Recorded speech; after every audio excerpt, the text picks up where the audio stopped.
Hello, everybody. Thank you so much for being here. This is the next installment of our Search Mastery Speaker Series.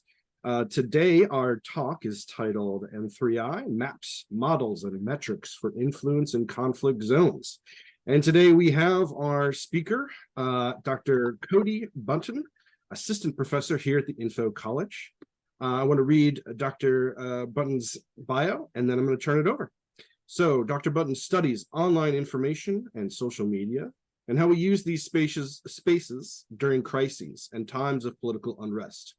His focus is on information quality, preventing manipulation, and enhancing resilience. Recent work also integrates multimodality into these studies, examining how images are used in online political discourse and influence efforts. Other studies include the role of recommendation systems as a method of content moderation and its effects across multiple online spaces, as well as the impact of deplatforming on information and engagement quality online. Dr. Buntan's research has been covered by the New York Times, Washington Post, Wired, and others. We will be taking questions throughout, so if you have any questions, you can let us know in two different ways. You can chat your question to us in the chat, or you can raise your hand, and this would be preferred if we can have it, if you're comfortable doing it. Raise your hand and we will call on you, and you can unmute and ask your question out loud. And without any further ado, I'm going to turn it over to our speaker for today, Dr. Cody Buntain. Thank you. Thank you very much, Ryan. It's a pleasure to be here. Hopefully you'll get some insight into how do you find important information during crises, right? So like if you've ever experienced some natural disaster, Hurricane Sandy or the earthquake in 2011 here in DC, and maybe the first impulse you had was to hop on Twitter and see what people were saying about how severe this kind of thing is. And that's actually a super useful and common kind of behavior, right? Although it's not Twitter anymore, it's X. But still, social media provides really valuable spaces for people to connect during these times. So the talk here is about what does this online form of connection provide in conflict and crises, and how does this make us vulnerable? So first, I'll ask a question for you all. What comes to mind when you think about our current information environment? If you think about that, and this is the image that comes to mind, the dumpster fire of all the fractured social media platforms and sort of change and evolution or devolution you have in certain places, I think you'd be forgiven for having this thought, right? Especially now when images like this one in particular, is actually generated through AI, generative AI, where you ask for descriptions, you provide textual descriptions of what you want to see, and it gives you back, dumpster fire, social media kind of imagery like this. And there's a bunch of reasons why you might feel this way, right? From social media platforms like TikTok and its vectors for misinformation, foreign influence, not just in the United States, but in other countries as well. So Chinese foreign influence in Canada's recent elections. This is not a US or Western specific issue.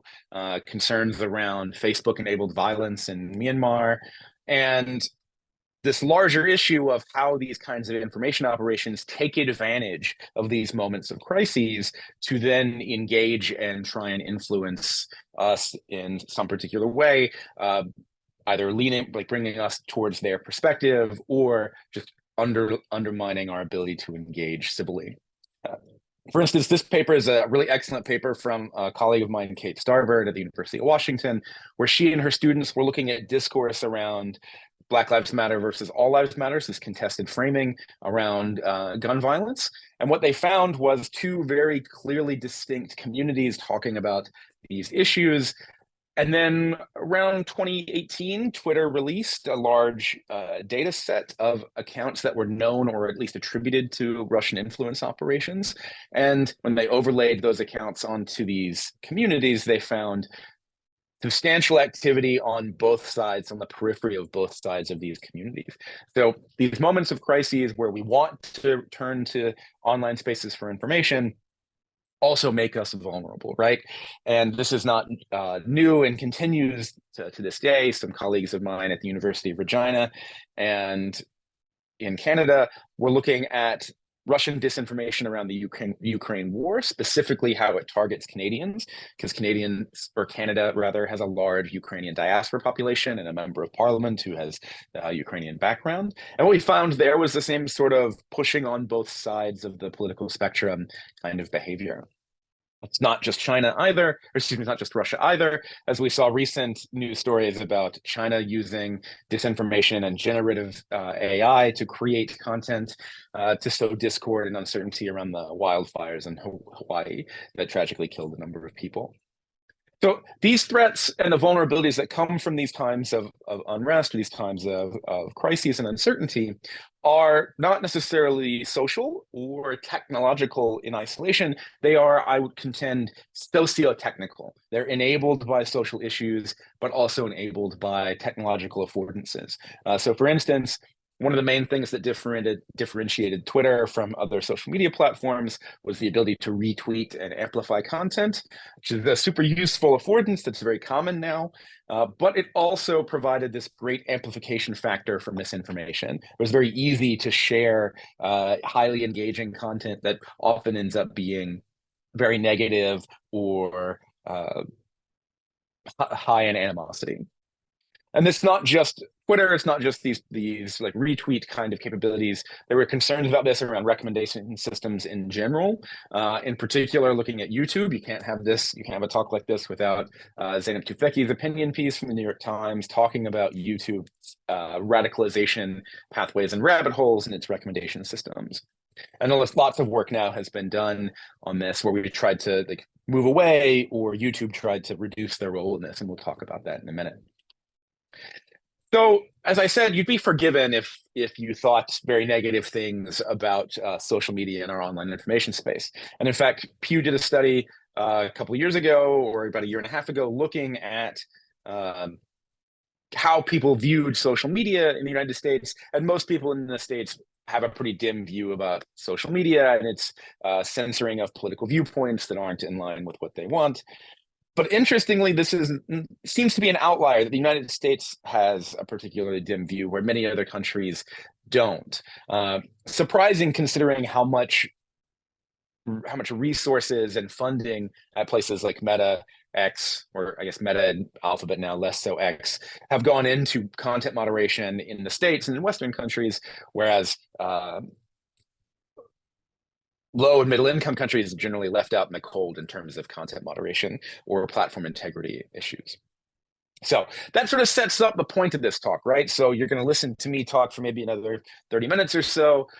Maybe you don't hear anything. You've sort of disengaged and sort of started to play on your laptop looking at email or something. Totally fine. I understand that. I wouldn't want to listen to me either, right? But if you don't remember anything else from this talk, somebody asks you, what did you spend your lunch doing?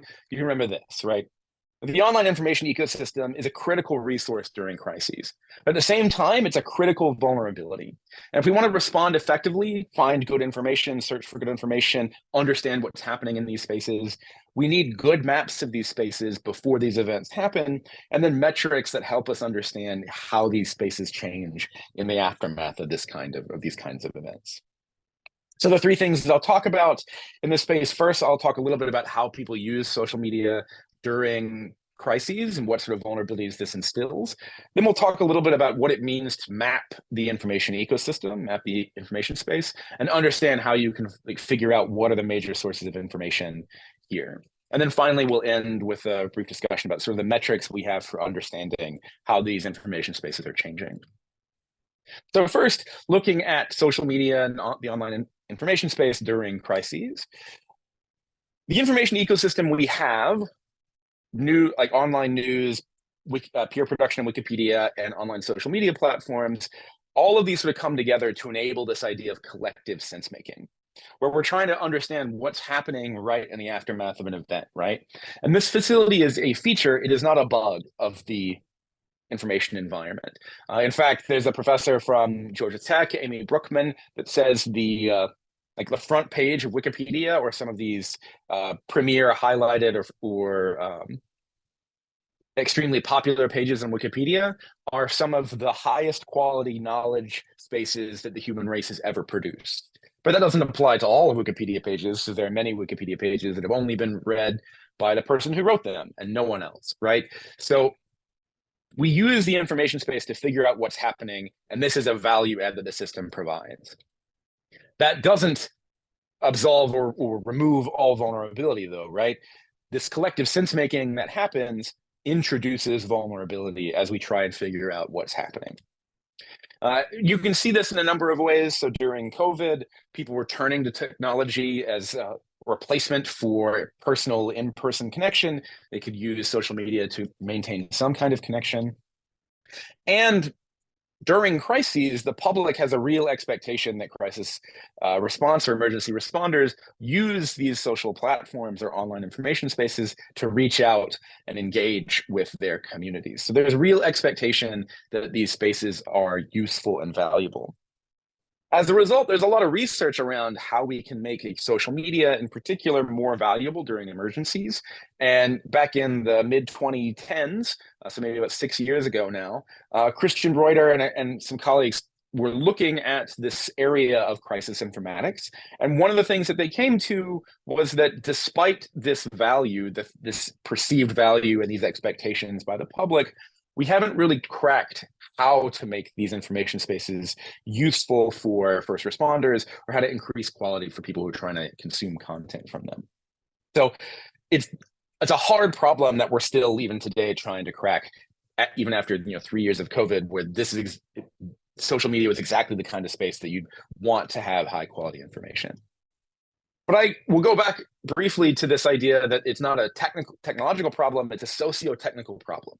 Because one of the things we see during this time is an upward trend in anxiety. So people are getting more anxious over time. I think this is not introduced or driven by social media, but it has definitely implications for the online information space. And this is not specific to the United States either. So Canada has a very similar sort of graph about incidents of self-reported anxiety. So we have, especially in the aftermath of crises, an anxious world, anxiety is going up. We want information. We have expectations for the information that we can get online. And this contributes to our vulnerability, right? So we have this anxiety, we're experiencing some crisis event, and we don't have a whole lot of control here. And this has implications for how we perceive the world, that these kinds of events lead us to engage in conspiracy theorization. So this is a paper that deals explicitly with this idea of in the aftermath of disaster where your anxiety is high, that this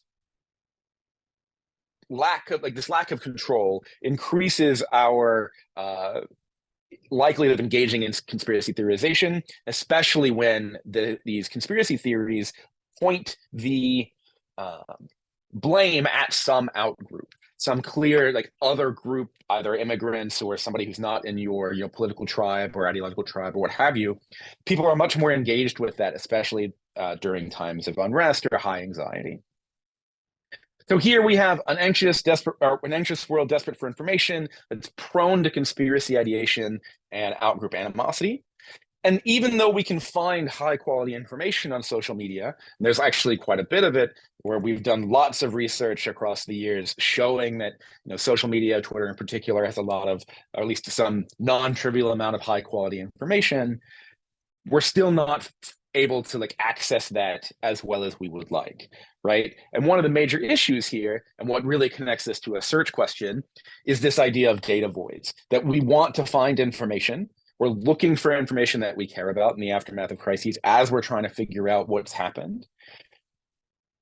But if we look at places where there's not an authoritative voice, the immediate aftermath of a crisis, like the explosion in Beirut in Lebanon several years ago, everybody's trying to figure out what's happening. There's not a real authoritative voice out telling people what's happening yet. And this allows us, these voids of authority allow us to be manipulated or exploited. And related to this, there's a number of researchers who are at Northeastern University looking at how people engage with online search systems and whether the search system and personalization that comes from like algorithmic curation of your search results is driving your bias. And what they find in this paper from 2019 is that actually your choice of search terms have far more impact than any sort of algorithmic personalization that happens. So if you're searching in the aftermath of some disaster for something like crisis actors, which is generally associated with conspiracy, there's not going to be a lot of authoritative voices around crisis actors, aftermath, Beirut explosion, right?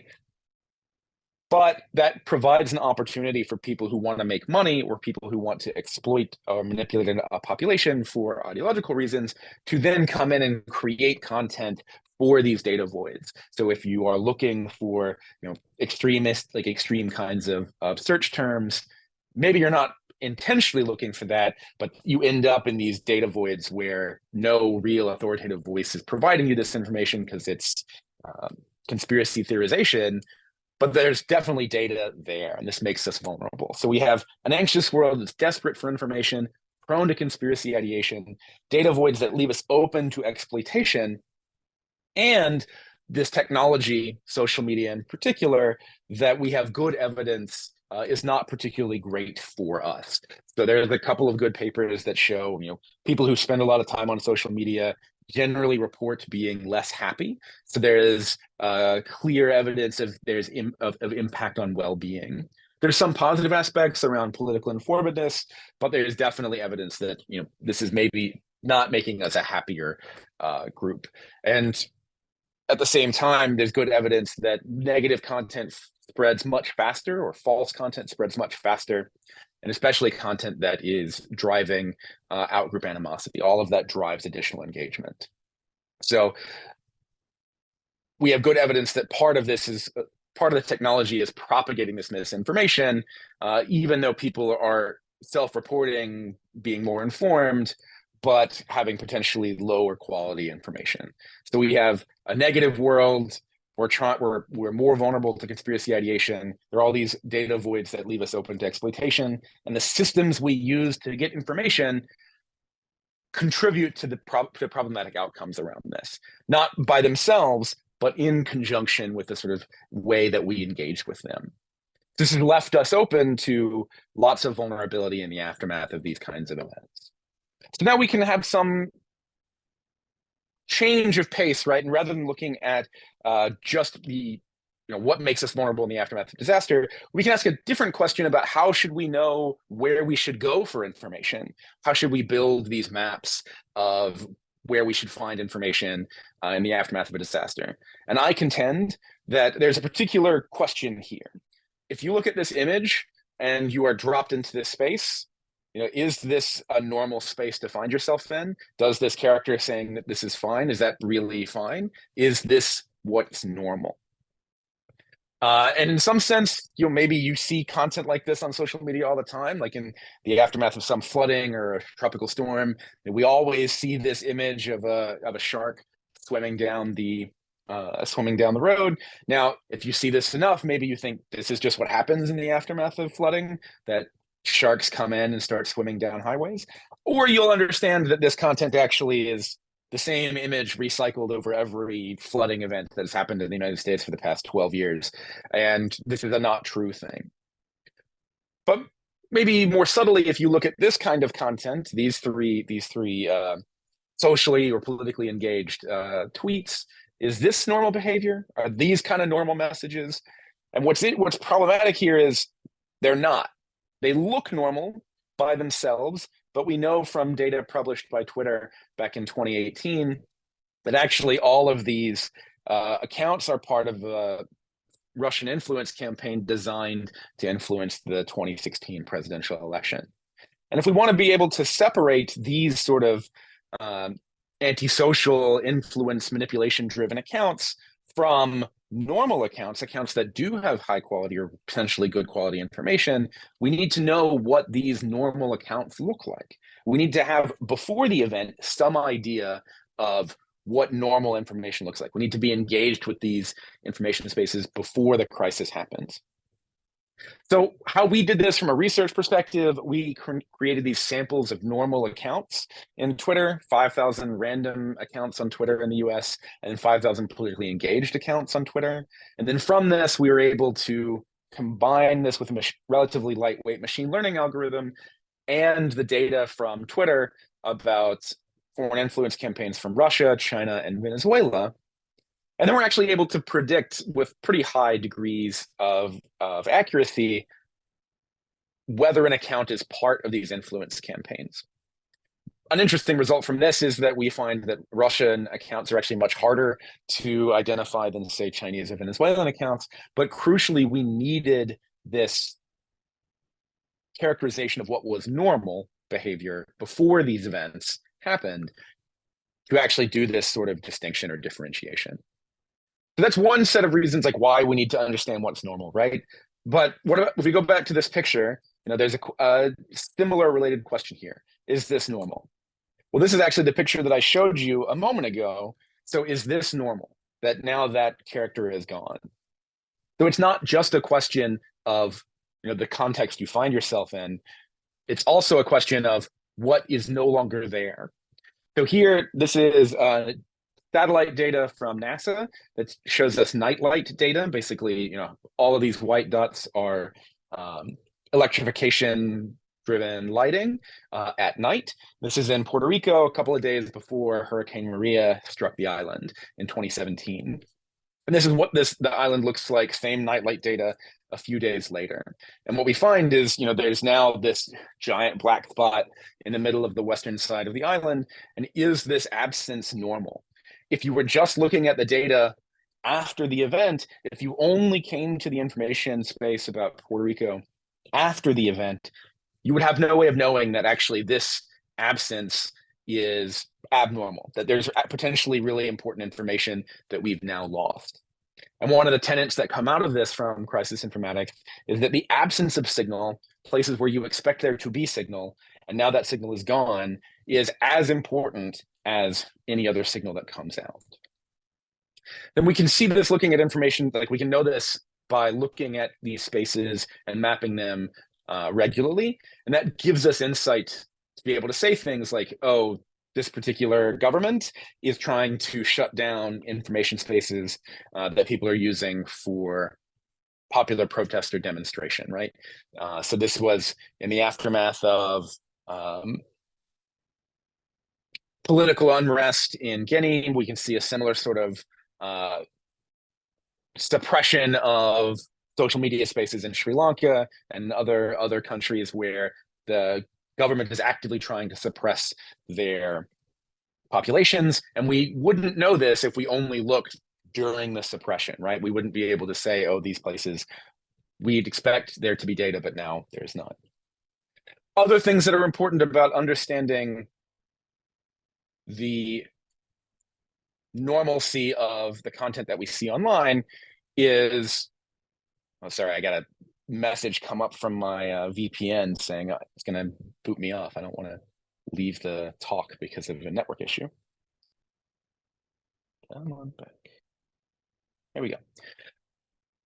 I've shown you a bunch of content just a second ago about like online behavior, but it's not just a question of individual behaviors. It's not just a question of signal absence. We can ask a similar question about the kinds of imagery you're exposed to as well. So I might ask you, is this normal imagery around like child advocacy? And the answer is yes, from an organization like Save the Children. This sort of like positive kind of imagery around child advocacy is what this storied and, completely legitimate organization provides when they're trying to get you to engage and donate money to their cause. But in the summer of 2020, we saw a different kind of imagery emerge that was related to QAnon and the appropriation of the hashtag Save the Children campaign in the lead up to the 2020 election. So instead of seeing imagery like this, especially this imagery on the right, that's much more associated with positive kinds of content after like the very very graphic sort of content from the 80s, what was called poverty porn at the time. Child advocacy organizations now show this much more positive kind of content to try and show you what the positive impact of their work is. But in 2020, we started to see these kinds of images instead. There's a much more graphic, much more violent kind of presentation here, often that has some clear racial bias or some anti-LGBTQ bias. And we did some work on this in 2021, looking at these kinds of imagery that we were seeing and how that kind of imagery, this highly graphic negative content that gets a lot of traction online, targets a particular audience that is much more vulnerable to concerns around safety, especially children. So these are conservative audiences generally who have hyper religious concerns, who are much more vulnerable to this kind of imagery. And without understanding what these images look like, what the standard kind of images look like, you might be led into this kind of very graphic imagery. Likewise, in 2021, as the Taliban was taking over the country in the fall of the Afghan national government, we were looking at the kinds of content that the Taliban was posting on social media. They're actually surprisingly, well, maybe not surprisingly, they're quite adept at using information spaces. And we were looking at a number of accounts that were overt Taliban actors, and they had about, almost 500,000 replies, 1 million retweets, and 7 million likes. This is potentially a lot of engagement. But really, is it a lot of engagement for Afghanistan? How do we know what highly engaged accounts look like in Afghanistan, where we generally think they don't have very reliable infrastructure for the internet? So we looked at, for comparison, 18 popular newspapers in Afghanistan and found that on average, actually, the Taliban were getting way more engagement than like local news sources in Afghanistan. And we could go look at the kind of content that they're sharing. And even before the takeover or the fall of the national government, they were sharing a lot of this kind of content that's showing a particular image that the Taliban supports women. So like this image on the right is, it's cut off at the bottom, but underneath this picture of men is a bus. They're all sitting on top of a bus that's full of women. It's basically saying, what does the West have to teach the men of Afghanistan about women's rights? An interesting sort of view that the Taliban is pushing, when we know from other resources that the Taliban is actually very determined to control and oppress women. So not only it's a question of trying to understand, what's normal imagery, but the imagery that's being presented versus the actual behavior that we see. There's a lot of implications here about understanding the space before you start trying to engage and find high quality information in the space. Understanding what are good quality or high quality resources, information, authoritative information sources, what does normal behavior look like? All of this is important if we're trying to find high quality information in the aftermath of some event. So the last thing we'll talk about here is a little bit about the metrics of how we understand how these spaces are changing.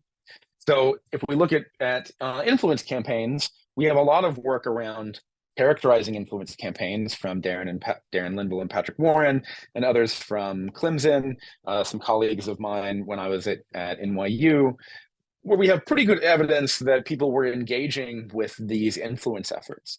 But we have more recent work that's trying to tackle this question of impact. And what we find is actually at least from the 2016 perspective in the presidential election, while there's good evidence of engagement, there's much less evidence that there was actual impact of this in terms of moving the needle on people's ideological beliefs. Now, maybe that wasn't the goal. Maybe the goal was actually just to get us talking a lot more about Russia's ability to like reach out and touch and influence an election. Maybe they were very successful at that. But from terms of impact and vote share, we have less evidence of impact, right? So if we want to understand something about how these spaces are changing in response to influence efforts or in response to crises, how might we do that? It's critical for understanding how vulnerable we are.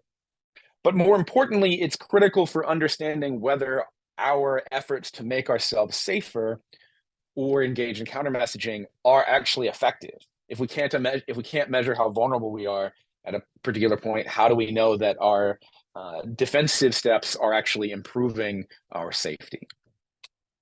So I'll change tack a little bit here and talk about or revisit this idea of recommendation systems and how it influences your information consumption.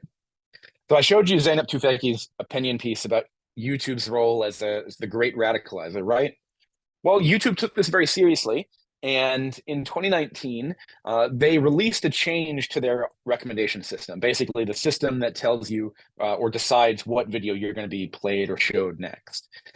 YouTube is really trying to reduce their role in amplification of low quality content here, right? So what they did was to say, we're going to allow content that's potentially harmful to stay on our platform. We're not going to delete it. Instead, we'll remove it from recommendation. It's called a derecommendation strategy or a strategy of suppression, right? It allows people to continue to have a voice, but does not actively amplify that kind of content. Now, there's a real question here of, does this matter? If you're allowing the content to stay on the platform, does that have an impact? So now we have a question about impact again, right? So in 2019 and 2020, some colleagues of mine and I actually tried to assess, was this really an effective strategy for changing how information was pushed onto YouTube and then shared more broadly? And what I contend is that this effort on YouTube's behalf or by YouTube for content moderation is itself a form of influence campaign. So last year, there was, I guess maybe this year, there was a roadmap released from the Office of Science and Technology Policy. This roadmap for researchers on priorities related to information integrity, research, and development, where they explicitly define an influence campaign as a prolonged series of actions to inform or influence a targeted population.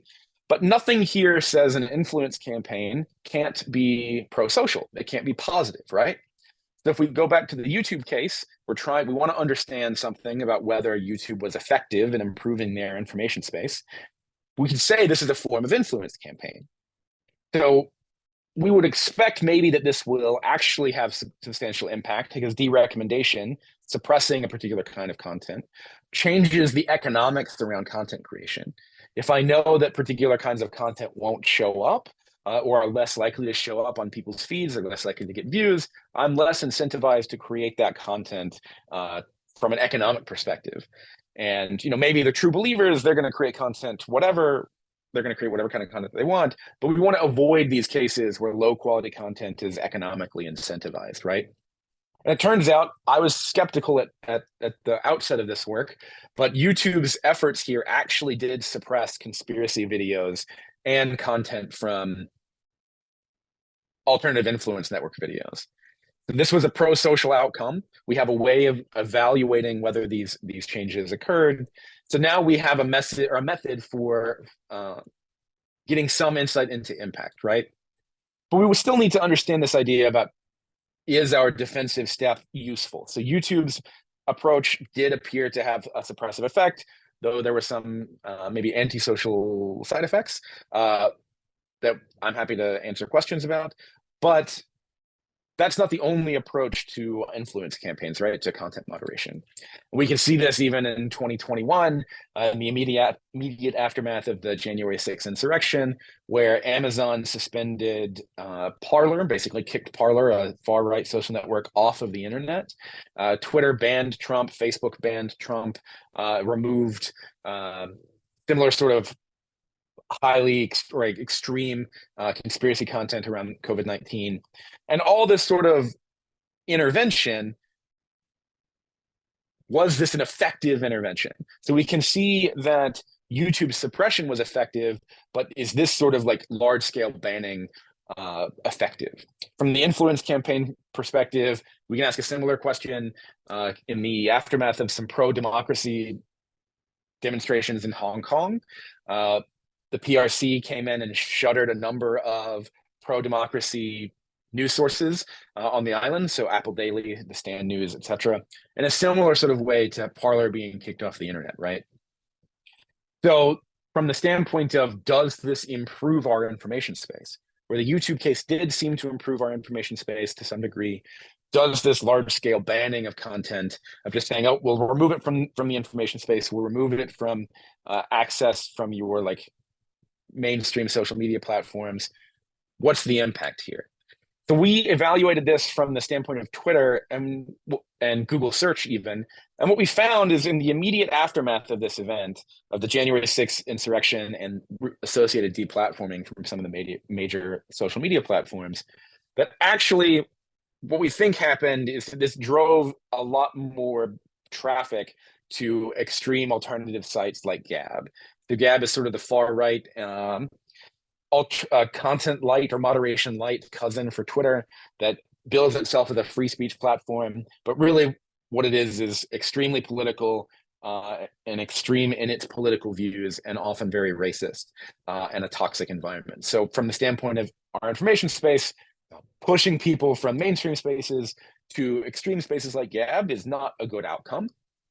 And there was some other work recently published about Parler when it was kicked off the internet, what actually happened, that the people who were active on Parler didn't get less active. They just moved to other platforms and became more active on those other platforms. So Gab in particular, right?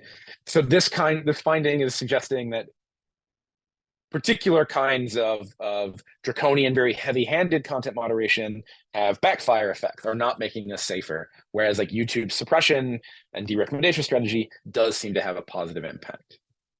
So this has implications for looking at influence efforts in Hong Kong, where these pro-democracy places like Apple Daily and The Stand are kicked offline. We see like clear evidence of that when the amount of link sharing to these places drops off on Twitter.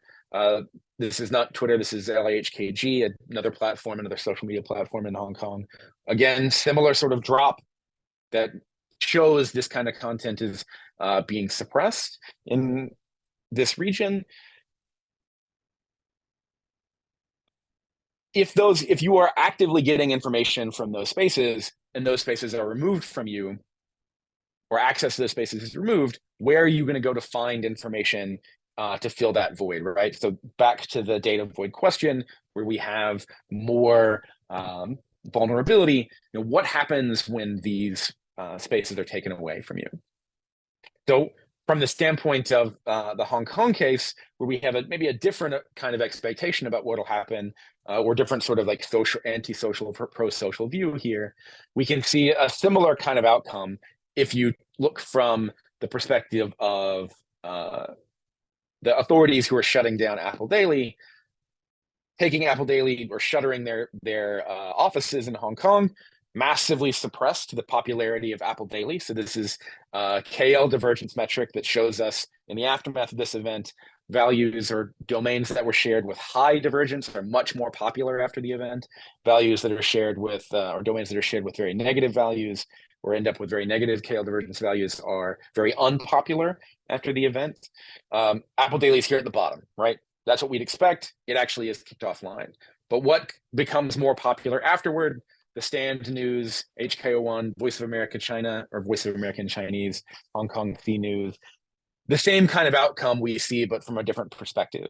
That in the aftermath of this massive deplatforming, kicking spaces off the internet, other spaces just come in to replace them. So you're not necessarily actually making the information space better in the way that you'd expect. And this gives us a metric for impact and some insight into what spaces emerge in response. And this is consistent across platforms. So what I just showed you was Twitter. We've seen a similar result in Facebook. And we're looking for other metrics now to identify sort of new emerging spaces and not just the content and domain that's being shared, but also in the imagery that's being shared. Because one of the things that's important to understand about how these influence operations work is that they engage with existing communities. Effective campaigns engage with existing communities using a strategy from Soviet propaganda called pre-propaganda, where you're all about building your audience by engaging with an existing audience and dropping occasional messages about your propaganda into those audiences. And this is partially why understanding what's normal is so important.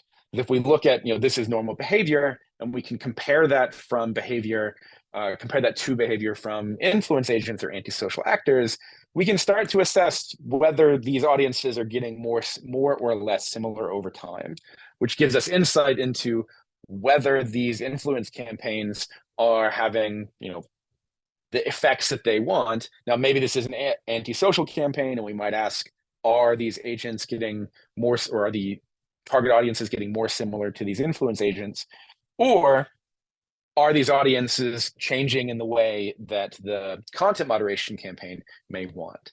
So we're looking now also at images, because images are increasingly a crucial part of influence efforts in the information space. And even during crises, what we find is a lot of images that are shared during crises end up being like infographic messages, messages that are designed to get people to engage. I had a conversation with a crisis responder or emergency response person in Arlington, Virginia, a couple months ago, where they actively use images to try and get people to engage and give them reports about damage. So images are a key part here, and our ability to create, generate, and search for images is an open question that we are just now starting to engage with. And there's some work around this that I have for a workshop that I ran this year and will likely run again next year. So that should give you some insight into the ways that we can assess the changes in these information spaces that we've mapped. So we know how disasters impact them, and we know where we should go for high quality content in the aftermath of these kinds of events. So just to revisit the point, the online information ecosystem is a critical resource during crises, but also represents a critical vulnerability. If we want to respond effectively, understand what's really happening during these events, we need good maps of these spaces. What are good high quality information sources, authoritative spaces, people who are behaving in otherwise normal behavior. And we need metrics to assess how these information spaces change so we can update our models of what is normal. So I hope that was useful to you or interesting in some way. I'm happy to take any questions about any of that material or anything else that's related to this. And thank you very much. Thank you very much. Really appreciate that. Great talk. So questions, please put them in the chat. Or if you'd like to go ahead and raise your hand, at the bottom of your screen in Zoom, there should be a raise hand function. And we can certainly ask you to unmute and ask your question out loud. So now would be the time. Do we have a message or a question in the chat? For public librarians, how can we establish programming to share this information with our patrons and limit misinformation? That is an excellent question. And so a related question here is about, I think, the criticality of libraries and the role that they play here. So some related works from my colleagues at NYU looked at who are the major vectors. So like in the aftermath of these sort of political moments of unrest or in disaster, what segments of the audience are sharing the most low quality information. And it turns out that, at least from a political perspective, it tended to be older, more conservative users on social media. And there's a lot of reasons, I think, that are both social and psychological about that, about like the way the journalistic environment has changed from like the Walter Cronkite era to our current era. But the crucial point of this is like digital literacy efforts in primary education schools are not going to solve that problem if your primary vectors are older individuals, right? So I think librarians or libraries in particular have maybe much better access to those kinds of audiences and populations where we want to get that high quality information to them. From a programming perspective, that's a great question. And I'd love to talk with somebody about how we could get this information out there. I know Kate Starbird, actually, she goes to these sorts of places. She goes to libraries, goes to like local organizations and gives talks about like, how do you identify low quality information? How do you identify sources that are maybe higher or lower quality here? So this is a great question. Another question from Sarah McGrew. Thanks, Cody. I'm curious what advice you have for ordinary people during crisis situations other than relying on credible, well-known sources. This is a great question. And relying on credible sources is an important point if you have gone through the process of understanding or identifying what credible, well-known sources are beforehand, right? So like in Alexandria, in Arlington, the local emergency response emergency management agencies have pretty active social media presence and engage a lot with their local communities. So if you are interested or want to like increase the hygiene of your data, this is a preparedness question. You should engage with those organizations before the crisis situation. That doesn't really help you during the crisis situation. So here's a direct answer about what you can do. So in the aftermath of crises, during this collective sense-making effort, where maybe there aren't necessarily well-known sources with high-quality information, you can look for information and then gauge how people respond to that information. And this is actually where social media is really valuable. You can see somebody post a tweet, Facebook post, or what have you. And if you see lots of people telling that person or saying that that post is wrong or incorrect, that's a hugely important signal. People saying that they think this is wrong and trying to correct the information is a very good indicator that that information is likely wrong. So there's good evidence from like post-earthquake events, post-hurricane events, that content that gets posted to social media in the aftermath of disaster that ends up being true has a much lower rate of people trying to contradict that information.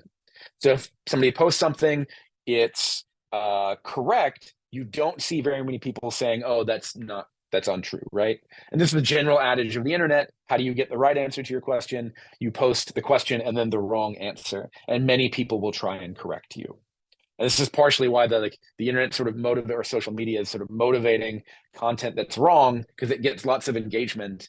But content that has very little sort of contradiction tends to be, or has a high likelihood of being true. So that's a good signal that an ordinary person, I think, can take away. Great question. All right, well, if there are no other questions, thank you very much. It was a pleasure to be here. And if you have any questions or anything that comes to mind afterward, you can reach me at Cody Buntain on Twitter, X, Mastodon, Blue Sky, insert platform of interest, or you just email me at cbunton@umd.edu. Thank you very much.